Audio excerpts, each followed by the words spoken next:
where Lydia was unfathomably fucking annoying. Sweet Lord. Oh my God. Like, oh no. Oh, wow.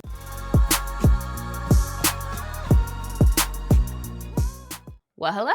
Welcome back to my channel. Joshana here to talk about some friggin' books that I DNF'd and read in May and June. And I'm combining because I only DNF'd 4 books total. However, I think I want to do a tier ranking. God damn it. And I didn't fucking make it. I'm gonna stop recording because it's gonna take a few minutes. Okay, I think I'm ready now. That took forever. I was fighting with the stupid tier maker website and I just decided to use Canva instead. So that's what we're doing. First, I'll talk about those couple of DNFs. The first DNF for May was, unfortunately, Sky Full of Elephants by Sibo Campbell. I went into this with very high hopes. The premise sounds pretty cool. It is speculative, I would say, and it's set in a world where white people no longer exist. They all one day woke up and walked into the nearest body of water and killed themselves. And we have college professor Charlie Brunton. He receives a call from his estranged daughter, Sydney, setting off a chain of events as they journey across a truly post-racial America in search of answers in a world without white people. What does it mean to be Black? And I got how far into this one? 25%. And once I decided to DNF, I went and looked at reviews, as I pretty much always do. Curiosity, you know? And it definitely seems to be very polarizing. And I had seen that a little bit before I picked it up. There are a couple of, I think I saw a couple of white creators talk about it, but Black creators specifically, I saw at least 1 or 2 people that like loved it and were just like, oh my God, amazing. But then I saw a couple, again, like 1 or 2 who either felt lukewarm about it, or I did see one discussion of people who like really hated it. Seems to be very polarizing. And I can definitely see why it is so polarizing. And like for anyone who loved it, I love that for you. That's awesome. Great. And the premise was really intriguing to me. I went into it with very high hopes. But yeah, I was definitely in the camp of folks who, it just wasn't my favorite thing. The world building had like a lot of holes in it, in my opinion. It's specifically like with the map of the United States. It's set in the United States. And I feel like the author like didn't know where all the states were over on the East Coast. I wrote down, we start in DC, then go to Pennsylvania, then Virginia, unless the author meant West Virginia. But then if that's the case, what happened to Maryland? Because it's over there. You would have to go through Maryland to get to Pennsylvania from DC. And so just like little things like that where I was like, huh, what? And I also like what it was going for. And again, if you're someone who the execution worked well for you, it executed what it was going for, that's awesome. But like, it also felt to me like the author didn't seem to think that there are very many Black people in the Midwest or any other non-whites. That was another thing. We really only talk about Black versus white. We don't really talk about the fact that if all the white people died, there's still other races. You know what I mean? There's still racism could exist. Of course, I understand that the white supremacy of it all is gone, but that doesn't mean that it's post-racial. There's still racism within other races. You know what I mean? It's not just white people. And anyways, they said Ohio sat empty. That was like a quote from the book as the character's driving through. It's like Ohio is just entirely empty. I'm like, there's a fair amount of people of color in Ohio. Like, what? Yeah, I wrote, spoiler, there are more than just white people in Ohio. And also the way it was written, it felt like the author thought that the South was just a total hellscape, even currently, for Black people. And okay, of course, there's racism everywhere. I'm not saying that like the South is a utopia. I've actually seen a lot of Black people from the South talk about going up north and how people are still just as racist in like northern, more progressive areas, like going to New York City or whatever.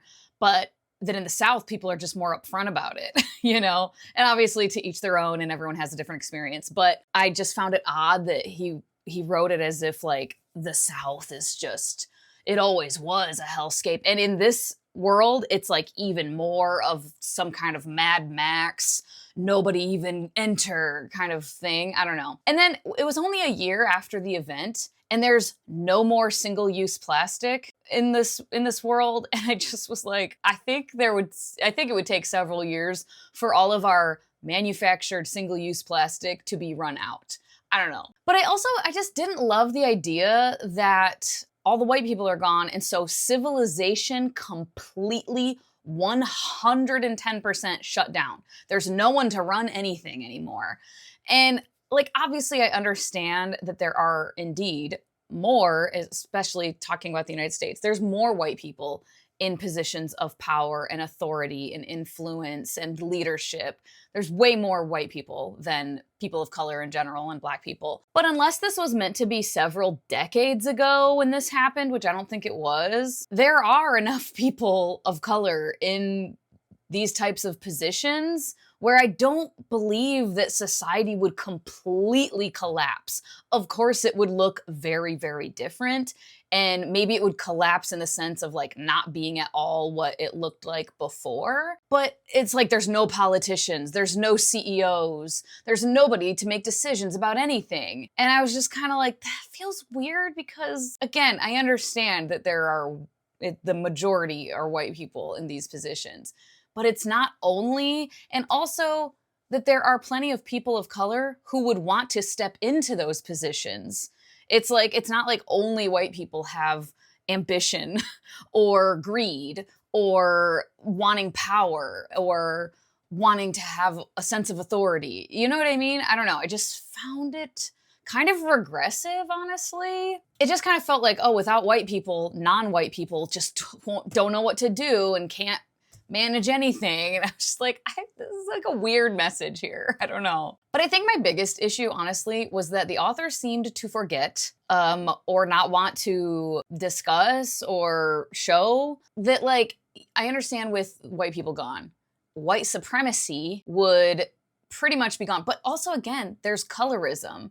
And I think that just because white people are gone, I don't think colorism would vanish. I think it would take quite some time. 1 year after, I don't think that it would be out of people's minds, that ingrained sense of like wanting proximity to whiteness. Do you know what I mean? Not everyone, of course, but like that's a thing in society that is ingrained in people. And that's why colorism is a thing.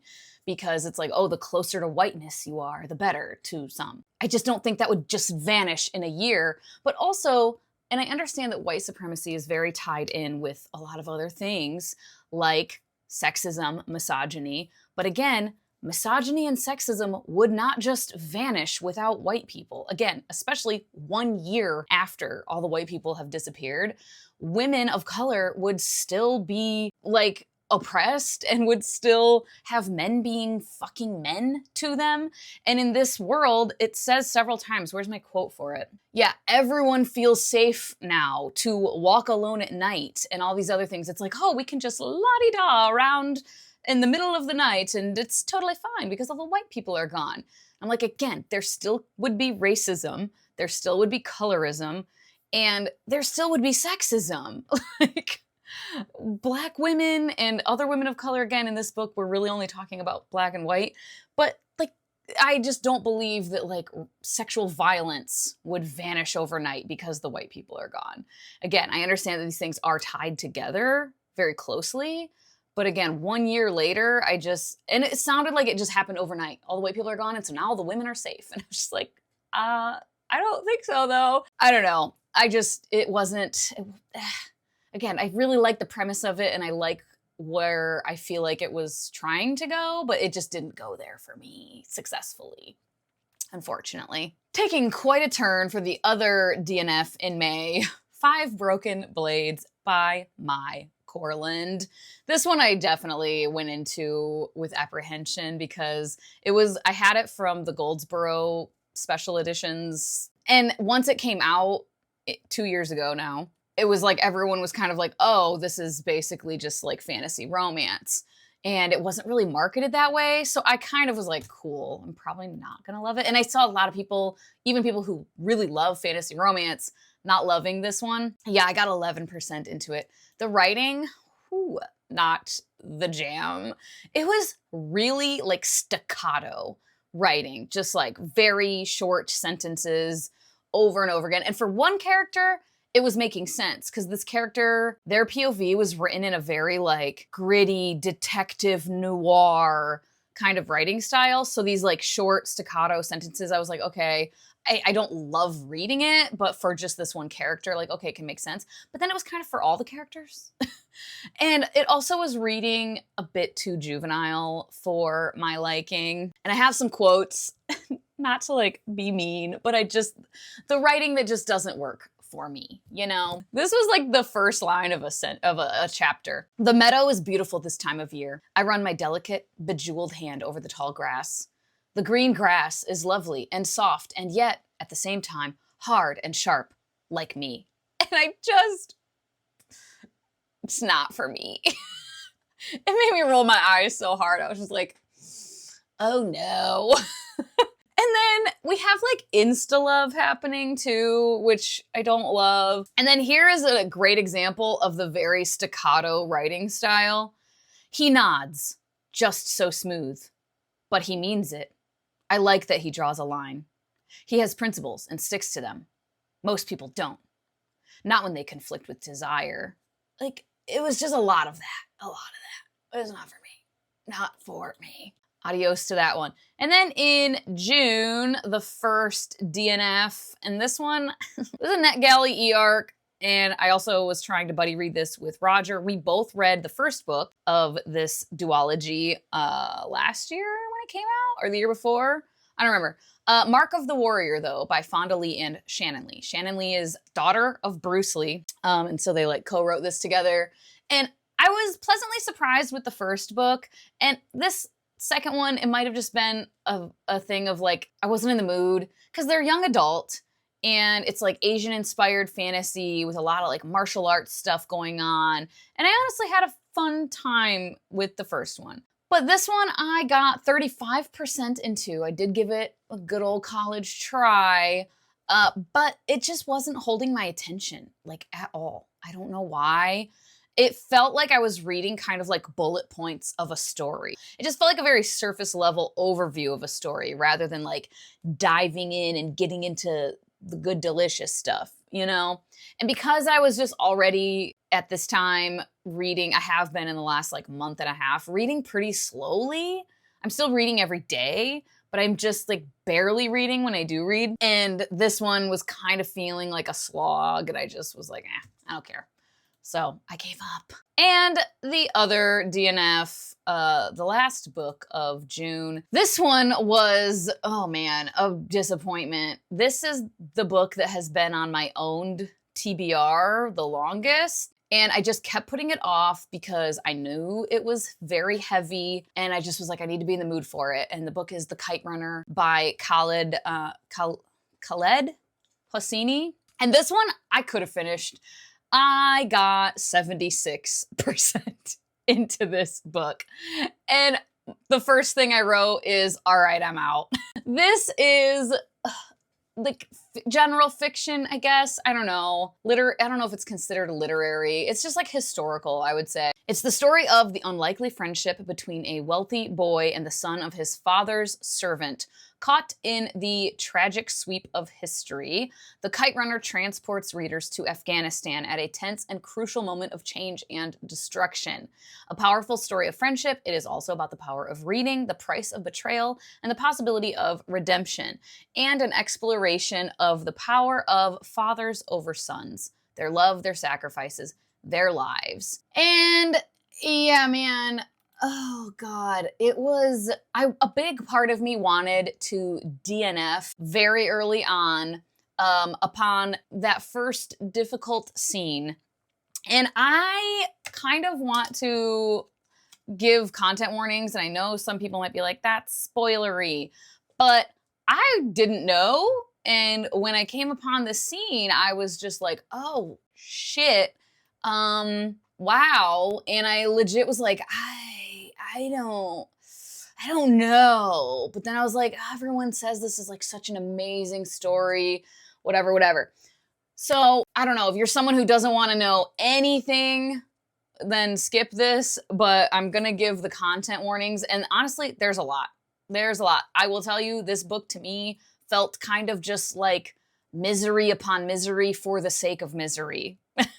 And the content warnings, on Storygraph, I notated graphic ones. Bullying, there's a fair amount of just bullying and like kind of xenophobia, racism, classism wrapped up in the bullying. There is cancer also. A character has cancer, and I put graphic just because there's descriptions of how they're looking and how they're fading away and everything, and like the pain that they're feeling. And I don't know if someone is very sensitive to that, that could be difficult. Pedophilia, rape, and it's children, a group of children, boys, violently raping another boy. Well, one is doing I don't want to discuss it. And it was on page, and it was described in detail. And then it's referred back to a couple of times by our main character. Our main character witnesses this happening. He thinks back on it, like remembering it a couple of times, and like the things he remembers, just every time it came up, I was like, oh, fuck. And there's violence, there's murder as well. There's like an execution at gunpoint. Also moderate for, there's infertility discussion. There's xenophobia, like I said, trafficking of children. There's religious bigotry. It's discussing like the Taliban coming in and taking over. There's death of a parent, lots of classism, as you can imagine based on the description. Also, animal cruelty kind of. And this was one of my big things too with it. The main character, done with like the spoilery thing, but yeah, that was the main content warning in that first scene. When that happened, I was just like, I don't know if I want to read this. But I carried on because of the way the book is lauded. And then I thought about DNFing again. Every time our main character, Amir, was just the worst. He's like a shitheel of a fucking kid. Like, just terrible. There's two things in the beginning where it's discussed that like, and the way it's written is just very casual, like, oh, boys just playing. But the way they're playing is like shooting rocks in slingshots at animals and trying to hit them in the eye. It's like two separate occasions where he's like being mean to animals. Not like torturing animals, but just like tormenting them and causing pain to them as like a fun thing that kids do. But I don't know, it just was way too casual for me. I was like, what the fuck? And yeah, sometimes unlikable characters can be compelling and interesting and fascinating. And I just didn't find Amir to be that kind of unlikable character. I just didn't like him. I didn't love it. It felt like misery porn or trauma porn. And it got towards the end and there was a scene. And again, I don't know if this is a spoiler. I don't give details, but a grown man like petting a child and just, ugh. And I was like, no. So I noped out of there at 76%. I said I wasn't going to talk very long because I only had 4, but then I rambled for how long? Like 20 fucking minutes. Jesus Christ. I'm going to have to edit this shit down. Let's get into ranking the other books. And let me screen record here. All right, the books I actually read. I have my kind of standard. The first one, okay, Rocannon's World. This is part of the Hainish Cycle by Ursula K. Le Guin. This is the first one technically, but like that's just publication order. That's how I'm reading them. I've read The Left Hand of Darkness before. I've read The Word for World is Forest before, but I've never read the rest of them. And Ursula K. Le Guin herself said that you don't really need to read them in any particular order, but I am. As I'm reading through all of them, I'm just going through publication order. And I guess, okay, the Hainish Cycle, long story short, is sci-fi. And it's this, a bunch of different worlds, a bunch of different planets that at various points in this world's history have come together. At one point, it's called the League of All Worlds.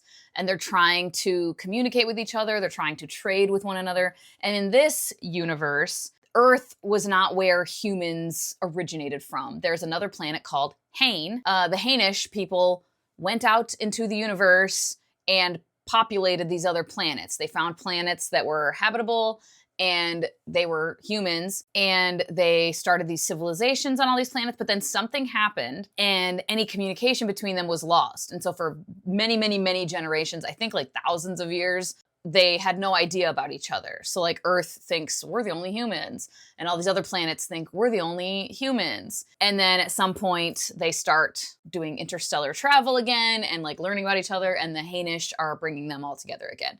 That's kind of the moral of the story. And Rokanan's world is a world where there's 3 native humanoid races, and they're chilling, and then a fleet of ships arrives and is trying to like take over, and there's a scientist from Earth named my fucking alarm just went off on my goddamn phone. Anyway, what was I saying? Oh yeah, there's a scientist from Earth named Rokanan, and he's marooned on this planet, and he's basically trying to figure things out. And I liked it. I gave it 3.25 stars, so I will put it here in a thing I read, but like towards the top, kind of. Yeah, for now, that's where I'll leave it. It was enjoyable. I wasn't obsessed. And then I read Planet of Exile. That's the next one. And I actually had this in like a bind up. I have the Worlds of Illusion and Exile or some shit, whatever it's called. And this one was very middle of the road for me personally. In this one, we have some people who traveled to this planet to try to, because what they will do, the ones that are all connected, and they'll send like missions to these planets to try to like get close to the indigenous people of this planet and bring them into the fold, essentially. Not for nefarious purposes, just like genuinely to like, hey, let's trade together and communicate, bring our civilizations along. But this group of them got stranded, and now they're just chilling, and then like indigenous people see them as like these crazy freaks. And this one had a lot of discussion of the xenophobia between the 2 different groups, and kind of almost like a Pocahontas storyline a little bit. There was like a lot of battle, a brewing in this one. It was very middle of the road. It didn't really stick with me that much afterward. And these are also like the first books Ursula K. Le Guin wrote. And I feel like you can see her, the craft of her writing improving. Then I picked up the audiobook I have of The Only Good Indians by Stephen Graham Jones. This is only my 2nd Stephen Graham Jones. I read Buffalo Hunter, and I really, really, really enjoyed that. I kind of loved that. This one I did not love so much. Yeah, I don't know. It's a horror again. It's like psychological horror. It says, fans of Jordan Peele and Tommy Orange will love this story as it follows the lives of 4 American Indian men and their families, all haunted by a disturbing, deadly event that took place in their youth. Years later, they find themselves tracked by an entity bent on revenge, totally helpless as the culture and traditions they left behind catch up to them in a violent, vengeful way. And like, I appreciate the themes, the motifs here. I appreciate the discussions that I feel like this book can spur, and I think it's well written. However, it just wasn't exactly my taste as far as the writing style and the like storytelling structure. And it might have partially been listening to it on audio as well. I liked the audiobook. Like the narrator, I think, was good, but it just kind of felt a little disjointed, I guess, sometimes. And it might just be the storytelling structure of it all just wasn't really my jam, personally. And, you know, that's okay. That happens sometimes. This one was another, though, like 3 stars. I feel like I liked it better than Planet of Exile, though. Then I picked up a cozy mystery, Rotten to the Core by T.E. Kinsey. This is the 8th book in the Lady Hardcastle historical cozy mystery series. And we're following Lady Hardcastle and her personal maid slash best friend, Flo, and Flo is the one telling these stories. These are all pretty formulaic little things. We're in like a countryside village in England, and Flo and Lady Hardcastle are just going about their day, going about their lives, but then there's like a murder and they get involved. They work with the local constable to try to solve it. And I just thought this one was really fun. I had a really good time with it. I absolutely did not figure out who done it, despite many attempts to try to figure it out. I kept being like, I think it might be them. And I was very wrong. And this one just stayed right in the village and it felt so cozy. It was just like great. I really, really enjoyed it. And yeah, it was just a lovely, cozy little time with Flo and Emily. Is exactly what I wanted. This one I gave 3.75. So I'm going to put it up here in frick yeah, but like kind of in the middle there. Just fun, it was a fun time. Then I picked up another sequel to a series. The first book is The Immortality Thief. The second book is The Unkillable Princess by Taryn Hunt. Another sci-fi, and I really liked The Immortality Thief. I gave it, 4.5? This one, however, I fucking loved. I gave it 5 stars. This one is like heisty, and in the first book takes place entirely on this ship. They have a nice little found family dynamic that continues in this one. I just had so much fun. I blew through this book. I loved it. I had a great time and I got very emotional several times because I just really love these characters and I love their dynamic. Their found family dynamic, I think, is done really well. So yeah, this one so far is like a favorite of the year for sure. Then I finally friggin' picked up this Audible original. I canceled my Audible membership a while ago, but I had this, and I can't remember though, I reactivated it to get, this is season 1 of Impact Winter. Let me pull it up here. Oh, why is it like that? Whatever. Yeah, season 1 of Impact Winter. And apparently this is actually like a podcast and it's a full cast that does the voices and they have like the sound effects in the back. It's like a graphic audio or whatever. And I had so much fun with this. I kind of didn't remember what it was. Yeah, it says, from executive producers of The Walking Dead and Travis Beacham, the writer of Pacific Rim, comes a heart-stopping Audible original featuring a brilliant British cast. It's the near future and 7 years since a comet hit the Earth and blotted out the sun. The world is a dark, frozen landscape, and then beastly creatures emerge and take over. Can they really be vampires? In the British countryside, a band of survivors forms a resistance in the fallout shelter of a medieval castle. Darcy is a battle-tested vampire hunter who's at the front line, leading the charge to save humanity. Meanwhile, her younger sister, Hope, wants life to return to normal so she can go above ground and know what it's like to live again. And she just might be willing to risk it all. Yeah, it's kind of horror, paranormal, as you can imagine, sci-fi, fantasy, whatever. And I had a really great time with this. It didn't really feel like a book, and like learning that it was, I think, again, I'm pretty sure from what I read, it started as a podcast that was like episodic. So each like chapter is like an episode. And I've seen others compare it to like an old-fashioned like radio program that you would listen to, like a show on the radio. And that's what it felt like for sure. And I am a sucker for some cool vampire shit. And I felt like it was really cool vampire shit. And I also like an exciting like dystopian post-apocalyptic world. And it hit the mark where that's concerned for me also. Yeah, I liked the characters. I liked the overall plot. And I had a fun time. I gave it 4.5. So I'm gonna put it up here in Lervit. This is like such an odd shaped. Then I picked up Red Country by Joe Abercrombie. This is the final book in the like companion. It's not a series. It's the first Law World, and this is the third book. I am going to read Sharp Ends as well, which is like the short stories, before I get to The Age of Madness. And in this one, we're following, a lot of characters as per usual. I feel like the main storyline is Shy. It says they burned her home, they stole her brother and sister, but vengeance is following. Shy South hoped to bury her bloody past and ride away smiling, but she'll have to sharpen up some bad old ways to get her family back, and she's not a woman to flinch from what needs doing. She sets off in pursuit with only a pair of oxen and her cowardly old stepfather Lamb for company. But it turns out Lamb's buried a bloody past of his own.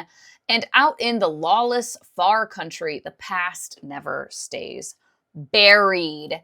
So this one, I DNF'd the heroes, basically. Best Served Cold I read, it took me like a fucking month, and I felt like a slog. And this one, I didn't love it. I gave it 3.75 stars, but I was like, I'm back. I'm back, baby, because I had fun with it, and I liked it. And I obviously wish I would have like loved it even more, but I liked it a fair amount. I liked it a lot. And if you've read it, I don't want to say too much because I think it's really spoilery as far as my feelings on it and why I had a fun time with it. So I'll put a thing up for some spoilers, okay, for Red Country. It might be surprising that I didn't rate it higher because of this. But yeah, spoilers ahead for Red Country by Joe Abercrombie. It's not really that spoilery, honestly, because it is heavily like told to you very early on. If you've read the First Law trilogy, it was page 8. Yeah, page 8 was my first like, wait a minute. And then like 2 pages later, there's something else. And I was like, I'm pretty sure. And the thing is that Lamb, Shy's cowardly stepfather, is Logan fucking Nine Fingers. And yeah, on page 8, Shy says to Lamb, better to do it than to live with the fear of it. Ain't that what you always used to tell me? And I was like, hold the fucking phone, bitch. I got so excited. And I went and messaged Leanna and I was like, Leanna, am I crazy? Or this is Logan, right? And then like, she's like, no, yeah. And it's like pretty heavily, told to you as the reader. And then as I kept reading, I was like, oh yeah, like there's so many quotes. Oh my God. And then the names of the oxen, which I can't remember now, but they're the names of like 2 people from the First Law trilogy. It just, yeah, I was just like, oh, fuck yeah. And so I loved all of that. I loved Logan being back. Logan Nine Fingers was my favorite from the First Law trilogy. But I did have, like, some of the pacing wasn't always working for me, I guess. And I really did like Shy as a main character too. But some of the other stuff going on, I was just like, okay. Like, again, the pacing mostly.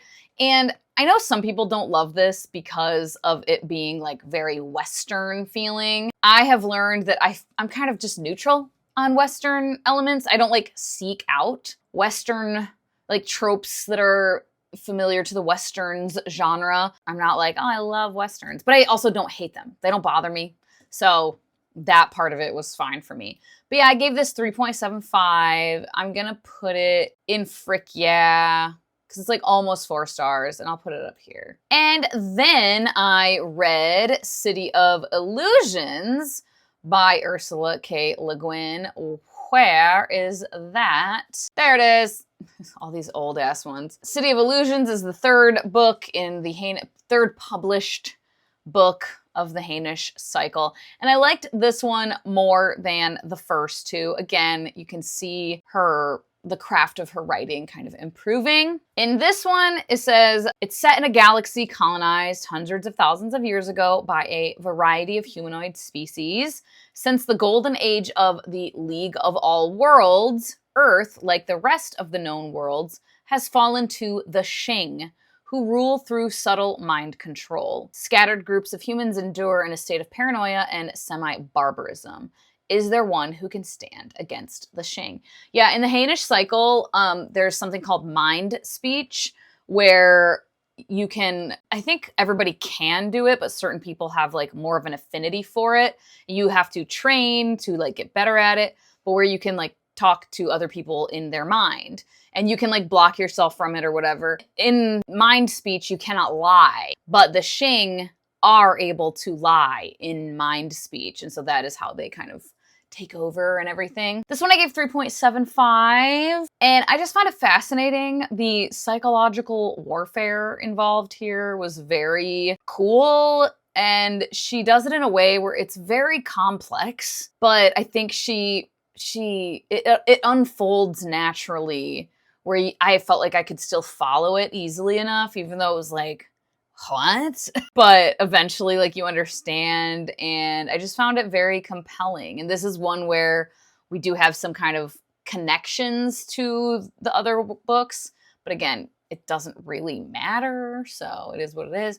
This one I will put up here as well. Then I picked up Impact Winter Season 2 on Audible once again, and it's picking up right where the last one left off. This one, it was still fun overall, but the plot did feel a little unnecessary, I guess. I don't know. Also, there's a character named Lydia, and holy fucking Lord, it didn't last forever, thank fucking God. I might have DNF'd if it did, but there was a section of the story where Lydia was unfathomably fucking annoying. Sweet Lord. Oh my God. Like, just the most obnoxious, annoying ass little fucking bitch. Oh, I hated her.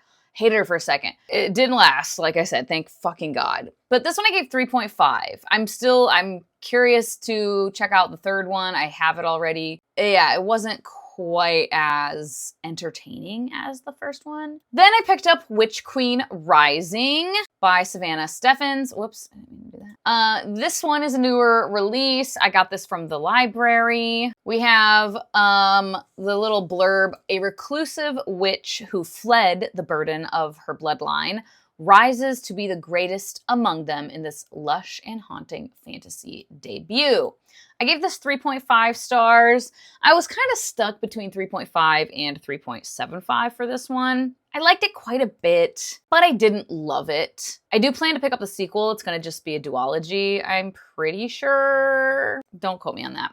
And I did have some small qualms with the plot in a couple of places, and the pacing for about half the book just was a little off for me, but I did enjoy the main character overall, and I really liked the character dynamics. And I really liked that it feels like a kind of classic paranormal fantasy, but without the like cringiness and corniness that I often find in the kind of paranormal fantasy genre, at least in my opinion.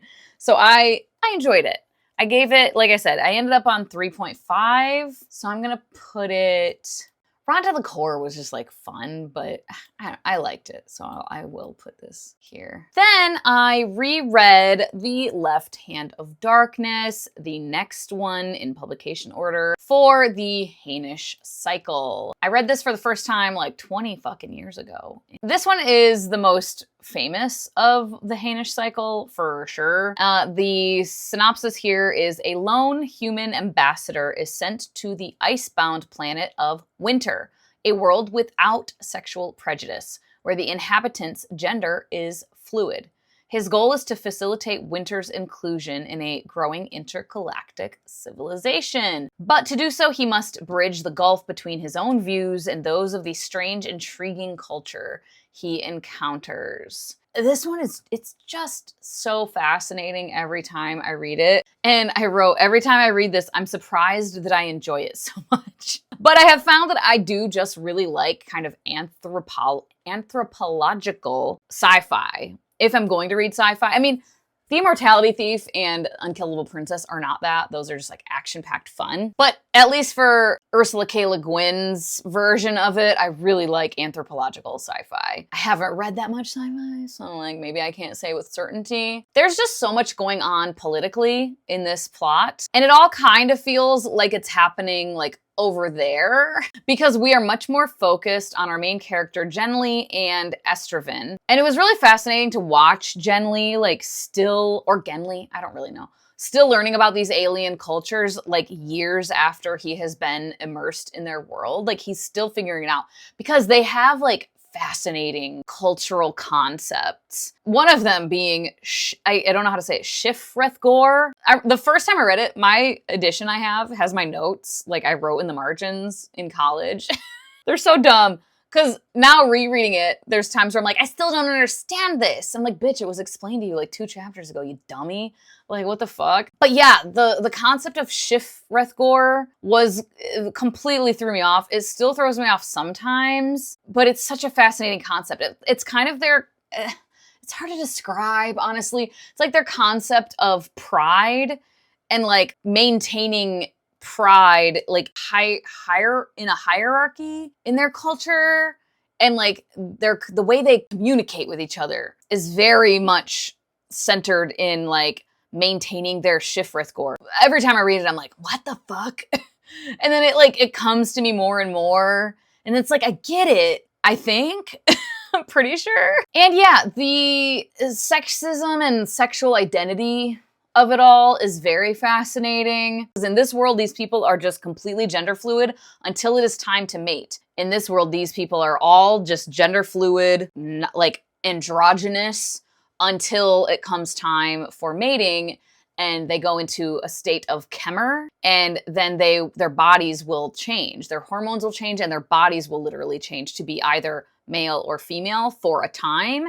And if they copulate and the one who is female gets pregnant, then they remain female until having the baby and all of that. But then they'll go back to being like androgynous, gender neutral. They're not, yeah, they're like, they are gender fluid, but most of the time they're just like gender neutral. They have no concept of like men and women. And there's definitely a lot to discuss with this book as far as how gender is depicted and how gender identity and like sexual attraction are depicted. I don't think it's always perfect. I think it is of its time sometimes. And I did see an interview years ago where Le Guin herself said if she could go back and like do it again and write it again, she would do it a little bit differently. Because there kind of ends up being a binary still. People either, when they are in the state of Kemmer, you are female or male.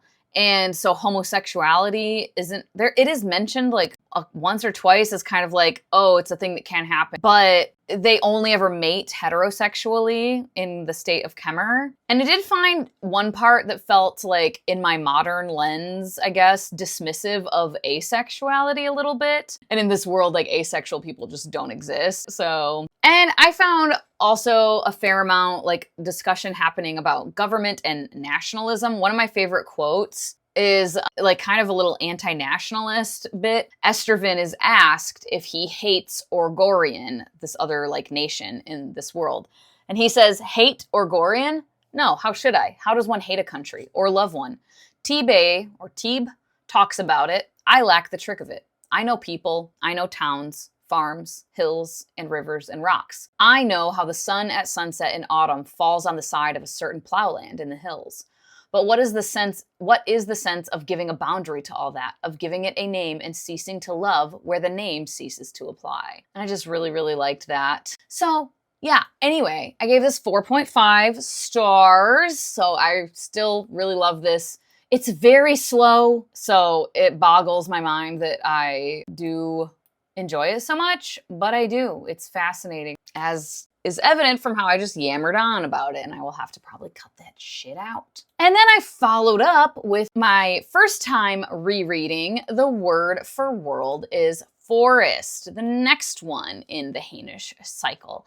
When the inhabitants of a peaceful world are conquered by the bloodthirsty humans, their existence is irrevocably altered. Forced into servitude, the Athsheans find themselves at the mercy of their brutal masters.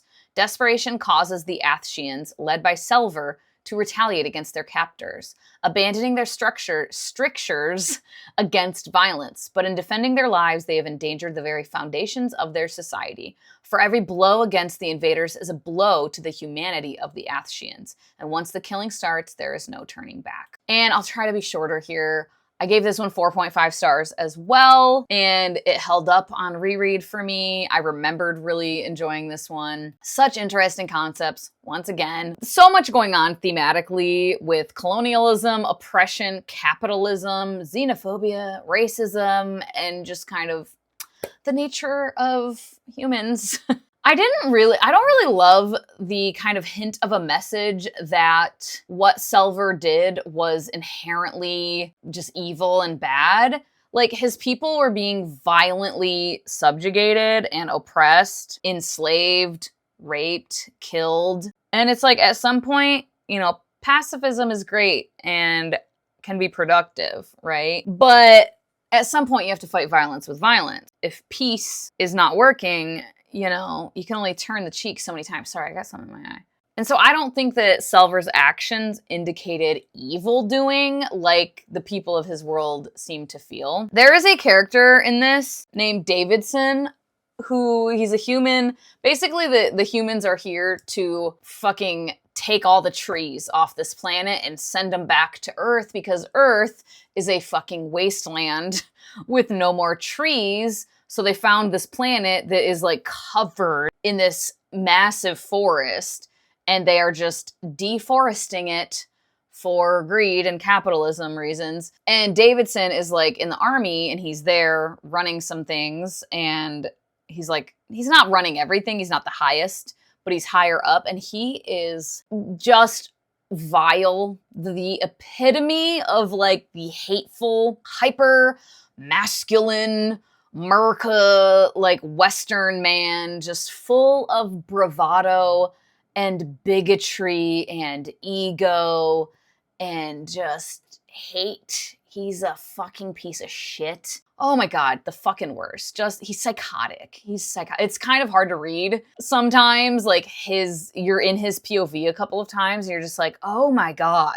But yeah, fascinating again. I'm not gonna yammer on. 4.5 stars again for this one. Okay. Another reread, Siren and Scion. Bloop. There we are, by J.D. Evans. This is book 3 of the Mages of the Wheel series. This is self-published, fantasy romance, romantasy, whichever one is the one where it's blended really well, where it's like really cool fantasy elements and there is romance as well. And I am rereading through these, patiently waiting for the next book, and I enjoyed it. In all of these, TLDR is, we start off in the first one with like a princess who is trying to save her people. Magic exists in this world, but in their country, magic is dwindling, and there's this thing called the Circle. They need to have, every generation, there's like the highest mage of each section of the wheel. What are they called? I can't remember. Each spoke of the wheel, but there's like air, fire, earth. It's elemental magic. So of each like section of the wheel, there's like one person who's called the, what are they fucking called? The Chara. I don't know. I've never listened to the audiobook. I always read it as Chara. The princess is trying to get all the Charas together because if you get them all together and do this magical thing, then magic will basically be elevated for everyone. And they are at war. There is a blight on their land. There's another country that's coming in to like try to take over. So she's trying to save shit. So each book is her trying to get another Chara to join the wheel. And this one, I changed my review, but I didn't change the actual rating. Because when I first read it, I gave it 4 stars. I did give it 3.75 this time. I still really love the romantic dynamic in this book. And I love the male main character, Cassian, as like an individual character. I love him. But Amara, the main female character, I like elements of her personality so much. Like her strength of will, her intense compassion, her self-awareness around her looks, because she's just like stunning, drop-dead, gorgeous goddess. And she's aware of this and like her effect on, you know, men and others and people. But she doesn't have like pride and ego about it, you know? She's just like, yeah, this is how I look. I don't know. And like, I'll use it to my advantage sometimes, sure. Why not? But, oh my God, there's something in this story, and this isn't a spoiler because I won't tell you what it is, but I hate it when we have a character who did something bad as a child, especially, that like the whole book, they're just, you don't know what they did, but they're just like, I'm an evil monster. I can't use my magic, is the case in this one, because if I do, bad things happen and I'm terrible and I'm not worthy of love and blah, blah, blah. And they go on and on and on. And you're like, what did you do? What did you do? And then you fucking find out what they did. And you're just like, okay, that's not that bad. And in this case, and is many times the case in my experience, it's something that happened as a fucking small child. Like, she was 6 years old when this thing happened. And I'm just like, I can, of course, understand feeling bad about the thing and being like, God, I wish that thing didn't happen. But I'm just like, this self-flagellation when you're well into your 20s, something that happened when you were 6, and I don't know, it just feels like an author being like, look what a good person they are. And I'm just like, I don't think you have to be beating yourself up about this forever and like doing this I don't deserve love thing forever to be a good person and to prove to me that they're a good character. I just don't love it. I just don't love it. But I do still enjoy this. And yeah, I gave it 3.75. I will put it, yeah, I'll put it there. Okay. Then I read The Bridge to Terabithia by Catherine Paterson? I don't know. Yeah, it's The Bridge to Terabithia. I'm sure you all know what it's about. It's a kid's book. And the long story short here is, I'm sure if I read this when I was a child, I didn't, but I'm sure if I did, I would have loved it and I would have so much nostalgia for it. But also, I don't know, because I read so much as a kid. I read so many fucking chapter books that I can't remember, even though I'm sure at the time I was like, I love it. But, I didn't read it. I read it as an almost 40-year-old and it's written for kids. So it felt very surface level and, not very deep or whatever. I gave it 3.5 stars. My personal enjoyment was probably like a 3, honestly. I'll put The Only Good Indians here and I'll put that there. And the last one, right? Yeah, and I didn't get a picture of it. Let me grab that real quick. This one I've had on my Kindle forever. I think it was like a first reads, like an Amazon first reads from forever ago. And when I went on vacation, I was like, I want an ebook to read on the plane. So I started this one. I Think We've Been Here Before by Susie Kraus. This one is like speculative, kind of it's not really sci-fi though, but sort of. This synopsis: Marlin and Hilda Jorgensen's family has received 2 significant pieces of news. 1, Marlin has been diagnosed with a terminal illness. 2, a cosmic blast is set to render humanity extinct within a matter of months. It seems the coming Christmas on their Saskatchewan farm could be their last. Preparing for the inevitable, they navigate the time they have left together. Marlin and Hilda have channeled their energy into improbably prophetic works of art. Hilda's elderly father receives a longed-for visitor from his past. Hilda's teenaged nephew goes missing, and his mother refuses to believe the world is ending. All the while, Hilda's daughter struggles to find her way home from Berlin with the help of an oddly familiar stranger. For everyone, there's an unsettling feeling that this unprecedented reality is something they remember. And I ended up giving this one 3.75 stars. I will say this was very entertaining to me. I kind of blew through it. And I have several quotes that I saved from the book that I marked. And I found the story to be really heartwarming and hopeful overall. But then there were some major character choices that just fucking confounded me and made no sense to me and kind of pissed me off a little bit. Also, I was telling Roger and Ingrid, sometimes, there's plenty of times where I read a book and I'm just like, I feel dumb. I don't get what the hell is going on, or I need someone to explain to me, what the fuck was that? What? And I see other people being like, oh, I got it on the first try. And I'm like, all right, well, I'm a fucking idiot. But then there's times where I'm one of those people where I'm like, what are you guys talking about? It was really obvious, And I don't have any kind of I'm better than people if they didn't get it or you're stupid. There's just, our reading experiences and our perception of things. It varies. But there were so many people, and this might be a little spoilery. It seems like people thought, because there's a reveal towards the end that I didn't realize was supposed to be a reveal until I saw reviews of people being like, things kind of made more sense after the reveal. And I was like, oh, that was a reveal. Like, again, I'm not trying to say like, oh, I'm so smart. It's just my reading experience where very early on I caught on to what we were doing here.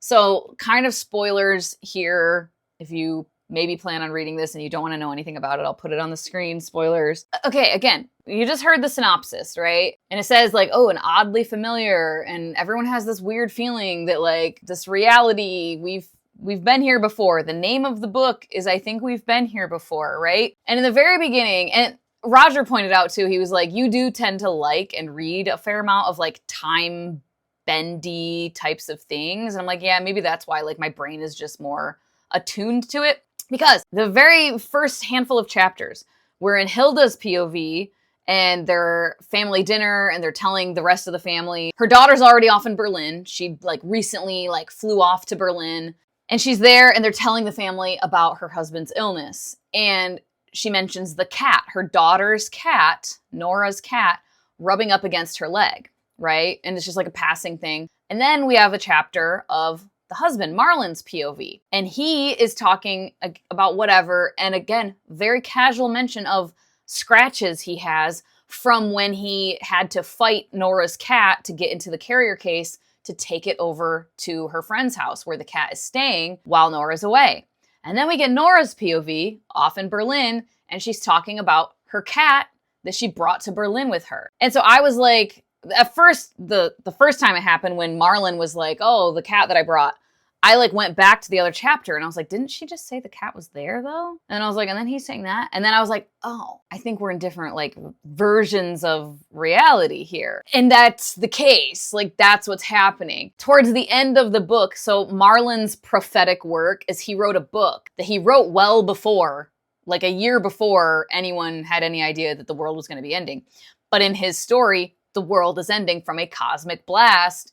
And the way it ends is basically, you know, when your life flashes before your eyes. I don't know if this is a real scientific theory, but in the book, there's a scientific theory that like that flashing before your eyes is you like live your brain living other realities and like every time changing something slightly to get to like a perfect ending. So that's like what the book is, right? But again, like I said, I was like, oh, the cat is in 3 different places because there's 3 different versions. And the name of the book is I Think We've Been Here Before. And they say like in the synopsis, whatever. But apparently that was very confusing to a lot of people. Again, I'm not trying to be like, I'm so much smarter. Because there's so many times where I've read books and been like dumb or like didn't pick up on something that other people I'm sure were like, girl, it was obvious. This was just one where I was someone being like, I think that was obvious. But yeah, so it was like a reveal that I didn't think was really a reveal, but I just felt like it was a very uplifting and hopeful story.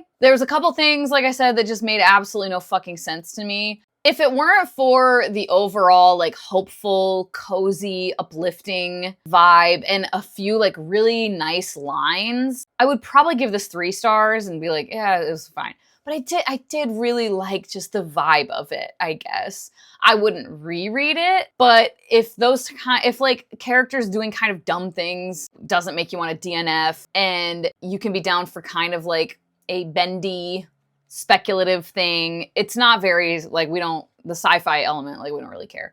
But it's like a very hopeful, kind of lovely story about, I don't know, life. The meaning of life, humanity, I don't know. I just thought it was nice. So I gave it 3.75.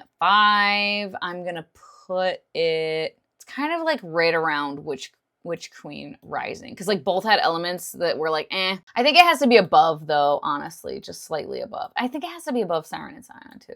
I would say I still enjoyed Rotten to the Core far more, just because it was fun.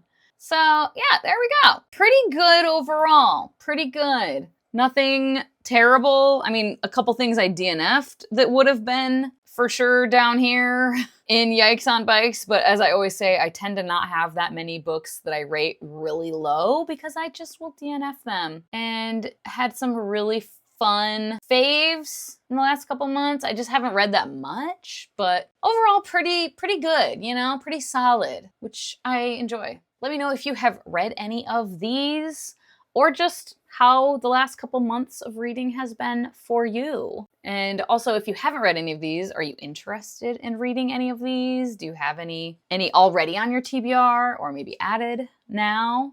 Let me know. As always, thank you so much for your time. Lots of time this time. This is a little lengthy, so sorry. Hope you have a wonderful day, and I will talk to you later. Bye-bye.